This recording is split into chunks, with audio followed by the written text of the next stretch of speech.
3, 2, 1. Wow, amazing!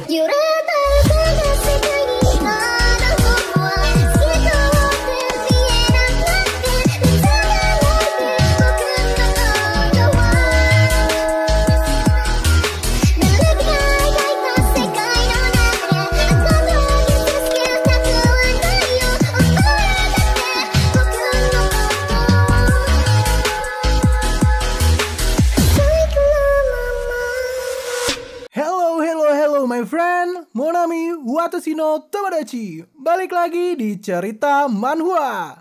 Buat kalian yang mau support channel ini dengan donasi, kalian bisa pilih antara Super Thanks atau Saweria. Tapi bagusnya sih Saweria ya, karena potongannya cuma 5%. Kalau Super Thanks 30%. Untuk Saweria, kalian bisa klik di pojok kiri atas, atau kalian bisa cek di kolom deskripsi. Tapi untuk support, nggak harus dalam bentuk donasi. Dengan kalian menonton sampai habis dan memberikan like di video ini, itu udah sangat membantu mensupport channel ini. Kalian juga bisa join di grup Telegram dari komunitas cerita manhwa. Di situ kalian bisa sharing dan berbagi cerita dengan teman-teman baru. Dan nanti kalau gue ada masalah apa-apa tentang channel ini, pertama-tama gue pasti akan menginfokan terlebih dahulu di Telegram. Misalnya kayak gue telat upload, atau apalah itu. Makanya langsung join di grup Telegram ya. Tanpa perlu berlama-lama lagi, kita akan mulai aja ceritanya. Melanjutkan cerita sebelumnya, di mana Sukie dan yang lainnya telah sampai di markas utama Sekteki. Sukie berkata pada Mo Junchen, "Pelindung Mo, setelah memasuki Sekteki, kau diam aja dan saksikan saja seluruh prosesnya. Dengan begitu, Sekteki akan menunjukkan wajah mereka yang sebenarnya." Mo Junchen menjawab, "Yang dikatakan pemimpin fraksi masuk akal. Baiklah, aku tidak akan melakukan apa-apa."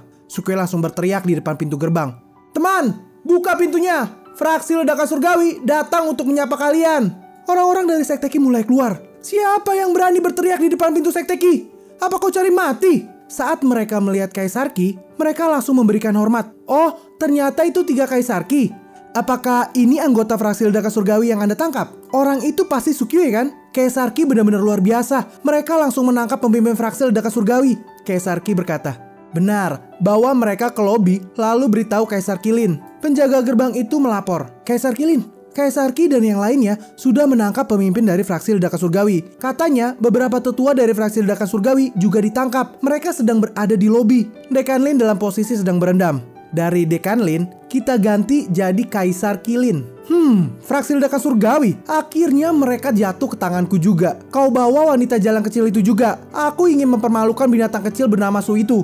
Di lobi Sekteki, Sukie dan yang lainnya telah berkumpul. Penjaga itu berkata, "Semuanya, berdirilah. Kita akan menunggu Kaisarki Lin datang dan membereskan kalian." Ergozia mendengar ini mulai tertawa. Duan Jude mengingatkan, "Jangan ketawa kau. Seriuslah." Kaisarki Lin akhirnya tiba di lobi. "Akhirnya kau tertangkap juga, bocah. Sepertinya jaring yang aku buat selama 2 tahun terakhir tidaklah sia-sia." "Sukie, apa kau mengingatku? Hari itu kau membuatku terluka. Sekarang kau jatuh ke tanganku. Aku pasti akan membuatmu menderita hingga memilih mati daripada hidup." Sukie menjawab, "Hah? Siapa ya? Aku terlalu banyak membunuh orang dalam pertarungan West Rim, jadi aku nggak mengingatnya." Kaisarki Lin menjawab, "Kalau begitu, mari kita lihat apa kau bisa mengingatnya. Cepat, bawa wanita itu ke sini." "Baik, Kaisar." Bawaan itu membawa Nona Feng. Sukie tampak kaget. "Nona Feng? Rekan kultivator Su. Aku..." Kaisarki Lin langsung memotong. "Bagaimana Sukie? Kau pasti ingat wanita jalan kecil ini kan? Kau pasti tertarik padanya. Saat wanita ini dikejar dan akan dibunuh, dia dengan gegabah mengatakan bahwa dia mengenal Sukie dari fraksi ledakan surgawi. Dan dia ingin mengambil kesempatan untuk melarikan diri. Tapi saat dia bertemu dengan murid-murid sekteku, dia hanya bisa jatuh ke dalam jaring." "Sekarang kau sudah jatuh ke sekte kami. Ini sangat membahagiakan. Kita lihat kau bisa pergi kemana kali ini." Nona Feng berkata, "Kau adalah Kaisarki dari Sekteki yang bermartabat. Kenapa kau bicara begitu kasar? Kau itu sungguh memalukan. Udah, cepat bunuh aku aja." "Apa? Membunuhmu? Itu adalah tindakan sia-sia." Kaisarki langsung melempar Nona Feng. "Sukie, lihatlah bagaimana aku akan mempermalukan wanitamu di depanmu. Setelah aku menunjukkan kemuliaanku di depanmu, aku akan segera membunuhmu." Nona Feng hanya bisa berteriak, "Tidak, tidak." Mo Junchen udah mulai emosi, tapi Sukie coba untuk menenangkan. "Pelindung Mo, kau tenang aja dulu. Teruslah menonton. Beginilah penampilan sektekimu yang sekarang." Mo Junchen menjawab, "Ini benar-benar tindakan yang sangat tercela." Kaisarki Lin mencoba untuk memperkosa Nona Feng. "Hahaha, jalan kecil, rasakanlah ini." Dalam hati Kaisarki yang lain, Kaisar Qilin, seharusnya kau tidak melakukan ini. Ini udah bener-bener berakhir. Wajah Kaisar Qi mulai semakin pucat. Saat Kaisar Qilin ingin memperkosa Nona Feng, tiba-tiba dia baru sadar. Ternyata adik kecilnya nggak bisa bangun. Dalam hatinya, sial. Pada saat itu, seluruh tubuh bagian bawahku hancur. Itu sudah pulih. Tapi ternyata masih ada beberapa gejala yang tersisa. Ergozi mulai meledek. Patwa, barangmu mungkin gak berguna. Nih, kalau kau memukulnya pakai ini beberapa kali, mungkin itu akan pulih sedikit. Kaisar Qilin menjadi marah. Dasar anjing sialan, berani-beraninya kau mempermalukanku. 3 Kaisar Qi, kenapa kalian diam aja? Cepat bunuh anjing sialan itu. Kaisar Qi bingung mau menjawab apa. Kaisar Qilin semakin geram dengan tindakan Kaisar Qi. Cepatlah lakukan. Mereka berani-beraninya menertawakanku. Segera potong mereka menjadi jutaan potong. Setelah dia berkata seperti itu, Mo Junchen langsung menampar Kaisar Qilin. Cukup. Ini sungguh memalukan. Aku nggak menduga sekteku memiliki sampah sepertimu. Cepatlah kau berlutut. Kaisar Qilin tidak terima. Hei, siapa kau? Berani-beraninya kau memukul wajahku. Semuanya, cepat bunuh orang ini. Mo Junchen semakin marah. Apa kau nggak dengar? Cepat kau berlutut. Dengan auranya, Kaisar Qilin dipaksa untuk berlutut. Apa? Puncak Golden Immortal. Ternyata ada seorang master seperti ini di fraksi ledakan surgawi. Kaisar Qi mulai memperingatkan Kaisar Qilin. Kaisar Qilin, apa kau masih belum sadar? Ini adalah leluhur kita, Master Sekte. Apa? Master Sekte? Para bawahan mulai merespon. Master Sekte, dia adalah orang yang mendirikan sekte dan hilang selama ribuan tahun. Semuanya berlutut. Salah Master Sekte, maaf karena kami tidak bisa melihat Gunung Tai yang ada di depan mata kami. Suke langsung mendatangi Nona Feng. Nona Feng, maaf aku mengagetkanmu. Tadi aku tidak langsung membantumu karena aku ingin menunjukkan warna yang sebenarnya dari patwa itu. Nggak apa-apa kok, bantuanmu aja udah sangat aku hargai. Jika bukan karena kedatangan rekan kultivator Su, aku nggak tahu berapa lama lagi dia akan terus menyiksaku. Kembali ke Kaisar Qilin, dia berkata, leluhur Master Sekte, Anda sudah hilang selama bertahun-tahun. Selamat Master, karena Anda sudah kembali ke sekte dengan aman. Mo Junchen membalas. Selamat. Aku khawatir sepertinya kau orang yang tidak ingin melihat aku kembali. Jika aku nggak kembali, aku nggak tahu bagaimana sekte akan dihancurkan olehmu. Kaisar Qilin menunduk bersujud. Nggak mungkin, murid ini sangat senang melihat Anda kembali. Yang terjadi barusan itu, aku benar-benar hilaf. Mo Junchen berkata, pemimpin fraksi Su, silakan pergi berkeliling terlebih dahulu di sekte Qi. Anggap aja ini rumahmu sendiri. Aku ingin berurusan dengan masalah sekte terlebih dahulu. Ergozi berkata, niat membunuh pelindungmu sangatlah kuat. Ini benar-benar mengerikan. Ayo kita cepat pergi. Suke berkata, oke, kalau begitu kita akan berkeliling. Tenang aja, aku pasti akan memperlakukan sekte Qi layaknya punyaku sendiri. Setelah mereka pergi keluar, terdengar suara teriakan dan ledakan dari dalam. Kalian pikir kalian benar-benar murid sekte Qi yang baik? Aku hanya pergi selama beberapa tahun dan kalian membuat sekte Qi menjadi seperti ini. Dasar bajingan sialan kalian. Di luar, Suke berkata kepada Nona Lan dan Nona Feng, Nona, kalian pasti sudah bekerja keras. Sekarang sekte Qi sudah diambil oleh pelindungmu. Ini sudah diputuskan bahwa mereka akan menjadi bawahan dari fraksi ledakan surgawiku. Sekarang apa yang akan kalian lakukan selanjutnya? Nona Lan berkata, kalau aku akan mencari adikku yang hilang di saluran ruang. Sekarang aku nggak tahu dia ada di mana. Nona Feng juga berkata, kami kamar dagang Feng ditekan oleh sekte Qi dan berada di ambang kehancuran. Kami tidak ingin menjadi raksasa, tapi kami hanya berharap bisa berkembang dengan tenang selangkah demi selangkah. Suke berkata, udah tenang aja. Aku akan menyuruh kekuatan utama mengirim orang untuk mencari adik Nona Lan. Dia pasti akan ketemu. Untuk Nona Feng, tidak akan ada lagi yang berani menekan kamar dagang Feng di masa depan. Setelah kau kembali, lakukanlah itu dengan bebas. Mereka berdua serempak berkata, terima kasih banyak atas bantuanmu rekan kultivator Su. Udah jangan sungkan-sungkan. Murid sekte Qi akan mengatur ruangan untuk kalian istirahat. Dan aku akan segera pergi ke benua langit. Benua langit sangat berbahaya. Demi keselamatan kalian berdua, kita harus berpisah di sini. Jika kita ditakdirkan, kita pasti akan bertemu lagi. Dalam hati mereka berdua, apa kita benar-benar berpisah di sini? Bagaimanapun, orang sebaik rekan kultivator Su tidak berada di dunia yang sama dengan kami. Serempak mereka berkata, rekan kultivator Su, selamat tinggal. Semoga takdir mempertemukan kita kembali. Suke pergi meninggalkan mereka dan mengajak Ergozi. Ergozi, ayo kita lihat seperti apa pavilion harta karun sekte Qi di sana. Kita berpindah ke suatu ruangan yang masih berada di dalam kawasan sekte Qi. Seorang pria berkata, aura ini mungkinkah dia kembali? Seorang bawahan melapor, Wakil Master Ning, ada seorang murid yang pergi ke menara dan melihat ada pertempuran di lobi. Kaisar Qilin dan beberapa tetua terbunuh. Apa kita harus mengaktifkan arai pelindung? Wakil Master Chang menjawab, pelindung arai? Itu nggak perlu. Arai tingkat tinggi ini pada awalnya juga diatur olehnya.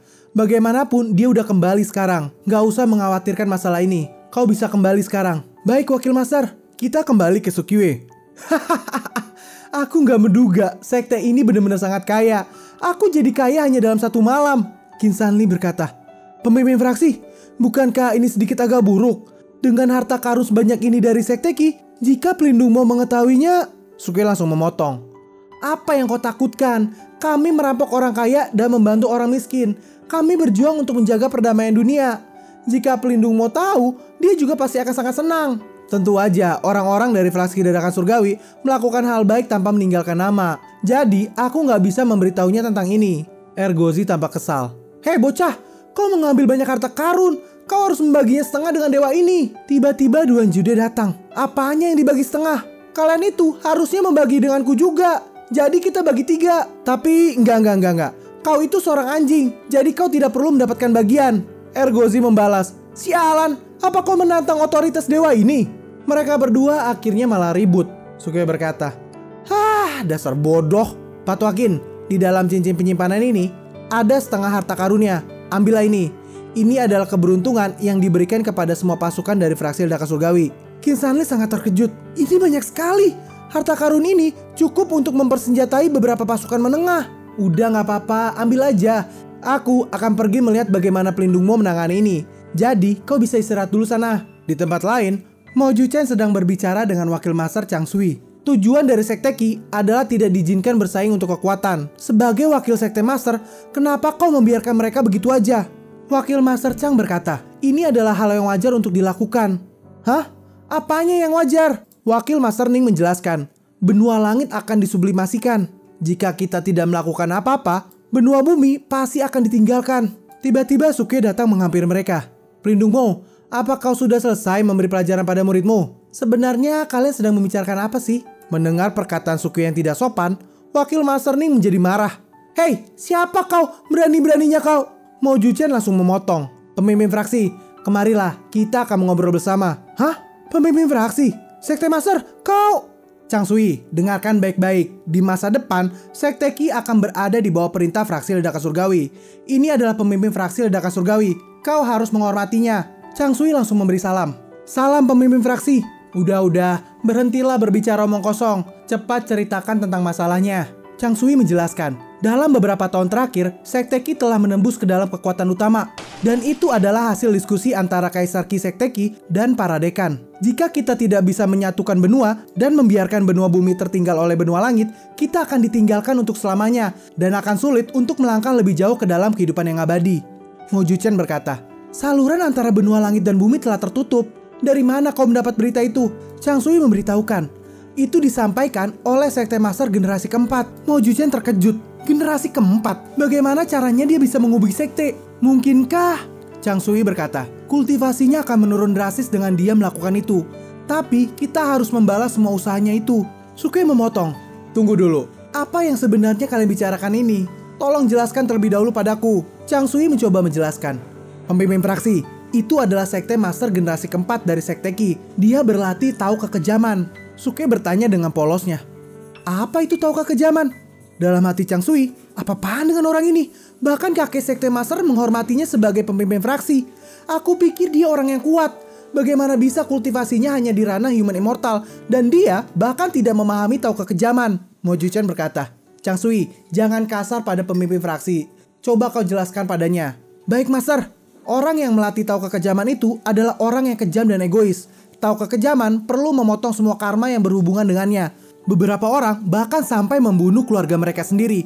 Untuk pergi ke benua langit, pemimpin generasi keempat memutuskan semua hubungannya dengan Sekte Qi. Dan sekarang dia memberitahukan kita tentang perubahan benua langit yang mana itu melanggar aturannya sendiri. Sukiwe berkata, orang yang dikenal kejam dan egois, dia sekarang bahkan gak segan-segan melanggar aturannya sendiri. Mengapa dia melakukan itu hanya untuk mengingatkan kalian? Chang Sui menjelaskan. Setelah kami berhasil kembali ke benua langit, semua orang dalam akan dipenggal olehnya secara sukarela untuk membantunya mengatasi hukuman itu. Sukiwe bertanya lagi, dengan syarat ini kenapa kalian harus menerimanya? Chang Sui menambahkan, Itu untuk generasi masa depan kami. Jika benua langit berubah sendiri, maka benua bumi akan menjadi tempat terbengkalai. Tanah terbengkalai ya? Aturan langit dan bumi secara bertahap akan hancur. Batas atas kultivasi juga akan terkunci. Dan kalian tidak akan pernah bisa pergi. Tapi kenapa Sekte Qi harus mengontrol kekuatan utama? Bukankah akan bagus jika menyebarkan berita ini dan membuat semua orang bekerja sama? Chang Sui berkata, karena dengan menjadi pemimpin, kita bisa memonopoli semua keberuntungan setelah benua langit kembali. Dan keberuntungan ini bisa membawa keturunan Sekte Qi ke level selanjutnya. Mo Juzhen ikut bicara. Ya, bahkan jika semua murid generasi terakhir Sekte Qi dipenggal oleh pemimpin generasi keempat, keturunannya nanti pasti akan bangkit lagi. Suke dengan yakin berkata, kenapa kalian sangat pesimis sekali? Ini bukanlah satu-satunya solusi. Sekte Qi akan terus mengendalikan kekuatan benua bumi dan bersiap untuk kembali ke benua langit. Pelindung Mo dan aku akan pergi ke benua langit dan langsung membunuh pemimpin generasi keempat. Dengan begitu, tidak ada seorang pun yang akan terbunuh olehnya. Mereka berdua kaget. Mo Juzhen berkata, hah? Membunuh pemimpin generasi keempat? Chang Sui menambahkan, dia itu sudah berada di puncak Golden Immortal saat dia pergi ke benua langit. Sekarang sudah ratusan tahun berlalu. Kultivasinya pasti sudah tidak terukur. Bagaimana kau bisa membunuhnya? Suke berkata, memangnya berapa lama lagi sampai benua langit berubah? Chang Sui berkata, pemimpin generasi keempat memberitahu kami 600 tahun yang lalu. Dia bilang itu akan terjadi dalam 1000 tahun. Jadi jika kita menghitungnya, kita hanya punya 400 tahun yang tersisa. Apa? 400 tahun? Itu mah terlalu muda.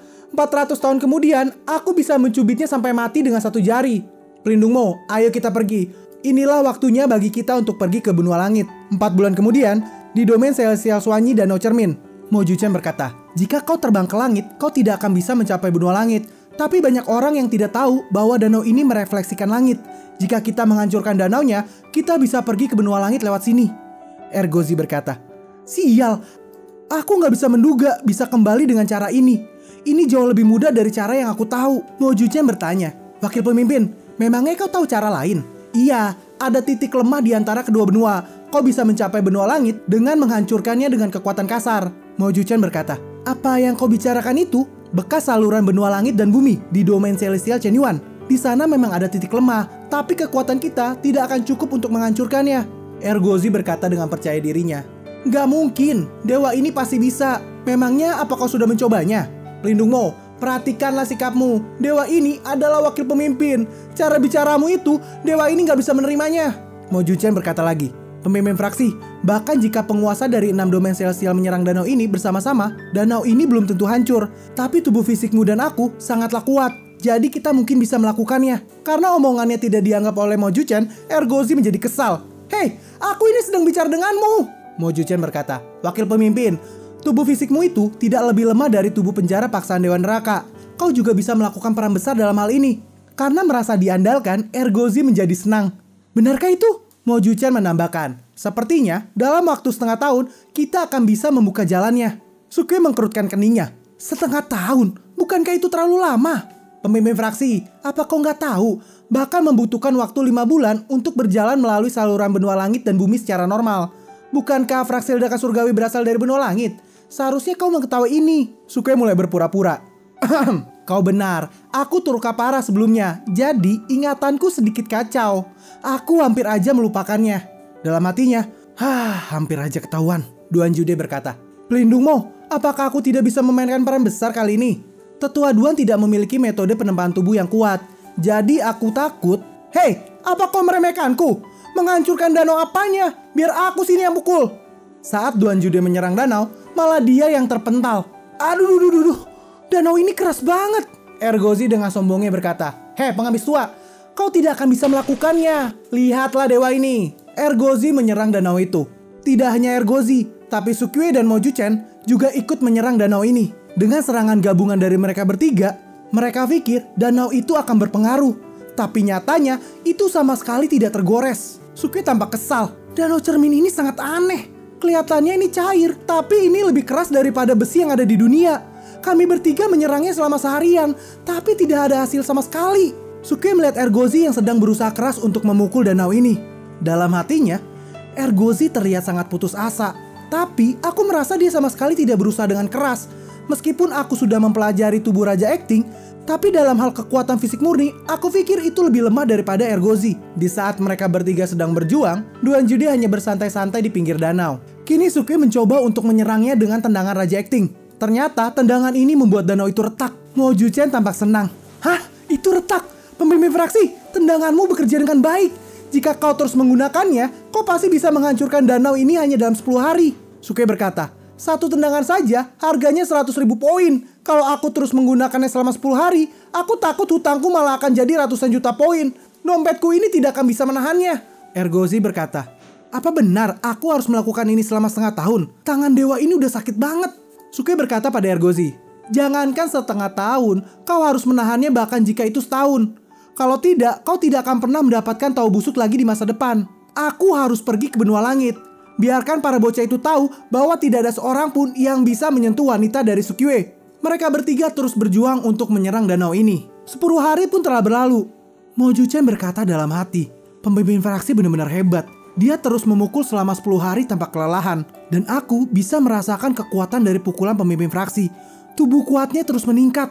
Dia sekarang berada di ranah human immortal. Tapi tubuhnya sudah setara denganku. Saat waktunya tiba, ketika pemimpin fraksi sudah menguasai tubuh kuatnya sampai ke puncak, dia mungkin bisa menjadi penguasa dunia. Anak muda ini benar-benar luar biasa. Dia memiliki bawahan seekor anjing dan jutaan anggota fraksi Ledaka Surgawi. Aku merasa perjalanan ke benua langit ini akan menarik. Yah, mau aja dikibulin sama Sukue. Kita berpindah ke Danau Langit, di domain Eastern Heaven, kota Snowfolk. Seorang tetua berkata pada murid-muridnya, mulai hari ini, kalian adalah murid elit dari Sekte Sage. Bisa memasuki kota Snowfolk untuk berlatih merupakan impian banyak kultivator. Kalian harus bangga. Ini adalah sungai air suci Sekte Sage kita. Air suci turun dari puncak gunung salju dan mengandung esensi celestial yang sangat kaya. Semua murid tampak takjub. Astaga, jika kau bisa meminumnya, kultivasimu pasti akan meningkat dengan pesat. Tetua itu berkata lagi, kalian bisa duduk di sini dan berlatih. Dan kalian bisa minum 3 teguk air suci setiap harinya. Ingat, kalian hanya bisa meneguk 3 teguk sehari. Lebih dari itu akan berbahaya bagi kalian. Aku hanya akan mengajari kalian sekali cara untuk mengambil air suci ini. Jadi perhatikanlah baik-baik. Padatkan kekuatan celestial di tangan kalian dan bentuklah sebuah cangkir. Jangan pernah menyentuh air suci secara langsung dengan tangan kalian. Itu adalah penghormatan untuk sungai air suci. Lalu ambil air sucinya. Ingat, jangan pernah menyentuhnya dengan tangan kalian. Puncak kota Snowfolk adalah gunung es yang tidak pernah mencair. Itu adalah asal dari sungai air suci. Di sana sangat kaya akan esensi celestial dan merupakan tempat yang baik untuk berkultivasi. Sekte Sage memiliki aturan, tidak ada murid yang diizinkan untuk berlatih di gunung ini. Alasannya adalah untuk mencegah para murid mengotori sumber dari sungai air suci. Tapi yang sebenarnya adalah karena mereka tidak akan bisa bertahan di sana. Tiba-tiba sebuah celah ruang terbuka. Sukue dan yang lainnya keluar dari celah itu. Sukue berkata, kekuatan celestial di sini sangatlah mengerikan. Kekayaannya tidak bisa dibandingkan dengan berlatih menggunakan kristal spiritual di benua bumi. Bukankah benua langit terlalu berlebihan? Ergozi berkata, tidak. Ini bukanlah tempat yang dimana aja kau bisa temukan di benua langit. Tampaknya ada yang salah dari tempat ini. Duanjude menambahkan, aku takut ini adalah alam rahasia untuk berlatih sebuah sekte. Sukue tampak senang. Gak peduli ini milik siapa. Yang terpenting adalah setelah memukul dan menendang selama setengah tahun, akhirnya aku bisa menerobos danau cermin itu. Benua langit, sambutlah kedatangan kami. Ergozi mendekati sebuah sungai. Sungai ini sangat jenis sekali. Kalau kayak gini rasanya aku udah gak tahan. Aku kencing di sini aja lah. Duanjude dan Sukue juga ikut-ikutan kencing di sungai itu. Sukue mengajak Master Mo untuk ikutan. Sayangnya Master Mo menolak tawaran itu. Sementara itu di kota Snowfolk, kenapa bau air suci ini agak aneh? Rasanya kok agak pahit ya? Tapi kalau dipikir-pikir, rasa air suci ini kenapa seperti air kencing? Tetua yang mendengar ini menjadi marah. Hei, apa yang barusan kau bilang itu? Enggak tetua, enggak. Murid ini segera meminta ampun. Murid ini benar-benar gak tahu apa-apa dan sembarangan mengomentari air suci ini. Tolong maafkan aku tetua. Dasar orang bodoh. Beraninya kau menyinggung air suci dari Sekte Sage-ku. Kalian berdua, cepat keluarkan dia dari Sekte Sage. Tetua, jangan. Aku tahu aku salah. Maafkan aku tetua. 2 orang yang tersisa juga berkomentar. Tapi mereka berbicara dengan pelan. Ngomong-ngomong, baunya benar-benar seperti air kencing. Hei, jaga mulutmu. Gak usah banyak bicara. Udah kita minum aja. Tetua ini juga berkomentar. Bau air kencing. Ini sungguh gak masuk akal. Apakah para kultivator muda sekarang tidak tahu cara menghargai? By the way, Air suci yang diminum oleh tetua ini adalah air yang belum digencingi oleh Sukye dan kawan-kawan. Kita kembali lagi ke puncak gunung Snowfox. Mereka berempat melihat sebuah istana di depan mereka. Ini sungguh istana yang besar dan terbuat dari es yang sangat murni. Lihat, celah di pintu istana itu memancarkan esensi celestial yang sangat kaya. Jadi, esensi celestial yang kaya itu berasal dari istana ini. Duan Jude berkata, jika kita bisa membuka pintu ini, bukankah kita akan berkultivasi selangkah lebih maju di sini? Mo Juchen juga berkata, pemimpin fraksi, sepertinya istana ini adalah tempat rahasia sebuah sekte. Bukankah akan buruk kalau kita datang tanpa diundang? Ergozi mencoba untuk mengkoreksi. Pelindung Mo, kau itu salah. Kita fraksi ledakan surgawi bertujuan untuk menjaga kedamaian dunia. Mengambil alih tempat untuk berkultivasi juga merupakan sebuah keadilan. Mo Juchen menjawab, ya udahlah. Aku akan ikut aja dengan keputusan dari pemimpin fraksi. Ergozi berkata, apa maksudmu? Kau pikir aku tidak punya hak bicara sebagai wakil pemimpin? Mo Juchen berkata lagi, pemimpin fraksi, bagaimana menurutmu? Lalu Sukye berkata kepada Duan Jude dan Ergozi, kalian berdua, apa kalian ingat lembah makam abadi? Aku diseret masuk ke dalam tanah, dan di sana ada sebuah istana. Itu sangat mirip dengan ini. Mereka berdua mulai panik. Maksudmu, ini adalah tempat tinggal wanita itu? Kalau begitu, kita nggak boleh menjelajahinya. Ayo kita cepat lari. Kalau kita terperangkap olehnya, kita pasti akan berakhir. Sukye langsung menahan Ergozi. Tunggu dulu. Wanita itu mengukir namaku pada buku surga Tai. Aku dan dia benar-benar menjadi pasangan Taois. Bukankah rumah dia berarti rumahku juga? Selain itu, dia juga memberikan sebuah token sebelumnya. Mari kita lihat. Token itu bertuliskan, bangunan selatan sekte istana surga. Kalau begitu, aku bukan hanya pasangan Taoisnya aja. Aku juga muridnya. Jadi, aku pasti bisa masuk. Ngomong-ngomong, sebelumnya kalian juga bilang Hongyan memasuki Akademi Istana Surga untuk berlatih kan? Apa mungkin Istana Surganya sama seperti ini? Mo Juchen mencoba menjelaskan. Akademi Istana Surga dan Sekte Istana Surga itu tidaklah sama. Dalam catatan, dulu Sekte Istana Surga setidaknya memiliki 100 orang di ranah Great All Embracing Heaven Immortal, 3.000 Tai Immortal, dan lebih dari 100.000 murid di ranah Golden Immortal. Pemimpin sekte dan beberapa kepala lainnya bahkan mencapai ranah Celestial Prime. Akan tetapi, sekte kuat seperti itu musnah dalam semalam. Dari pemimpin sekte hingga para murid biasa, mereka menghilang tanpa jejak. Yang tersisa hanyalah tanah penuh dengan darah. Sukye terkejut. Bukankah itu sangat mengerikan? Mo Juchen menambahkan, orang-orang mengatakan bahwa sekte Istana Surga dikutuk oleh dewa. Akademi Istana Surga saat ini hanyalah nama saja yang sama. Itu bukanlah yang asli. Pemimpin fraksi, token yang kau miliki adalah token dari Istana Surga yang asli. Katanya, murid yang memiliki token itu akan menjelajahi kehidupan yang sial dan akan mati mendadak. Sukye berkata, wanita itulah yang memberikan token ini padaku. Aku gak pernah setuju menjadi murid dari sekte Istana Surga. Duan Jude dan Ergozi langsung segera bergerak. Udah, kalian jangan banyak bicara. Ayo kita cepat masuk. Sukye berkata, sekte Istana Surga mungkin belum musnah sepenuhnya. Ini mungkin situs rahasia kultivasi mereka. Jadi kita harus melihatnya. Mo Juchen berkata, karena pemimpin fraksi memilih untuk pergi, mari kita pergi bersama. Sukye membuka pintu istana itu. Pintu itu pun terbuka dengan mudah. Sukye tampak takjub. Astaga, istana ini sungguh besar sekali. Energi sel-sel di sini sangatlah kaya. Ergozi melihat sebuah kolam. Lihatlah itu. Ternyata energi celestial itu terpancar dari kolam itu. Astaga, energi celestial di kolam itu sangatlah kaya hingga aku aja sampai merinding melihatnya. Apa mungkin ada harta karun di bawah sana? Mo Juchen berkata, Enggak ada harta karun di bawah sana. Kolam ini sendirilah harta karunnya. Ini adalah kolam giok eliksir cabang emas legendaris yang ada di catatan kuno. Para dewa kuno pernah mandi di sini. Kolam ini bisa membersihkan debu dan kotoran dan membuat para dewa berseri-seri. Seseorang tiba-tiba berkata, ternyata kau tahu banyak juga ya. Sukye langsung merespon, siapa yang bicara itu? Orang yang berbicara ini berkata lagi, hei mortal, berani-beraninya kau memasuki wilayahku. Dari suaranya, Sukye merasa kenal dengan suara ini. Orang itu tiba-tiba muncul. Kalian semua, apa kalian cari mati? Sukye tampak terkejut. Hah? Suan Yuan Wanrong, bagaimana bisa dia ada di sini? Dengan ini, video ini pun berakhir. Kita akan lanjut lagi di video berikutnya. Gue yakin kalian pasti penasaran kan dengan kelanjutannya? Makanya jangan lupa subscribe dan nyalakan lonceng notifikasinya agar kalian tidak ketinggalan video-video gue berikutnya. Jangan lupa juga untuk like, komen, dan share ke sosial media kalian agar makin banyak orang yang kenal dengan channel ini. Sehingga kami makin semangat untuk buat video-video berikutnya. Sekian dulu video dari cerita manhwa. Kita akan lanjut lagi di video berikutnya. Sampai jumpa semuanya and sayonara. This is cerita manhwa untuk lo semua. Jangan lupa sawer jika kalian suka. Hei kalian, mohon perhatian. Ini ku persembahkan untuk kalian. Aku butuh cuan untuk kebutuhan, karena editor pun butuh asupan. Lirik ini tanpa kepalsuan. Dengan ini cukup sekian. Terima kasih.